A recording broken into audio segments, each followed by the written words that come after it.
काज़ी अहमद मां फरहान उनड़ जी रिपोर्ट मूजिब town chairman जाम चंगेज़ उनड़ जे मान में आजियाणो ॾिनो वियो। काज़ी अहमद टाउन कमेटी काज़ी अहमद जे चेयरमैन सरदारज़ादा जाम चंगेज़ खान उनड़ जे मान में पीर मोहल्ला अबू तुराब चौक जे रिवासन इरशाद उनड़, मौला बख्श उनड़, सुहेल उनड़, फरहान उनड़, साजिद उनड़, फ़हीम अली, कामरान अली, मीर जाम उनड़, जाम बिलावल उनड़, जाम सलाहुद्दीन ऐं ॿियनि पारां आजियाणो ॾिनो वियो। मथनि गुलनि जी वर्खा करे शानदार आजियां कई।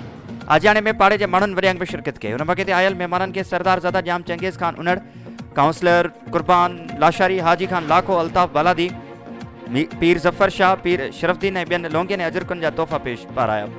ख़िताब कंदे सरदारज़ादा जाम चंगेज़ उनड़ जो चवणो हो त पाकिस्तान पीपल्स पार्टी शहर जी तरक़ीअती लाइ स्कीमुनि लाइ पब्लिक हेल्थ खे पैसा ॾिना आहिनि, जंहिं तहत शहर अंदरि बिना फ़र्क़ जे शहर जे मेन रोड सां नालनि जो कमु कयो पियो वञे, जॾहिं त टाउन कमेटी काज़ी अहमद जे तरफ़ां शहर में समूरनि वार्डनि में तरक़ियाती कम जारी आहिनि।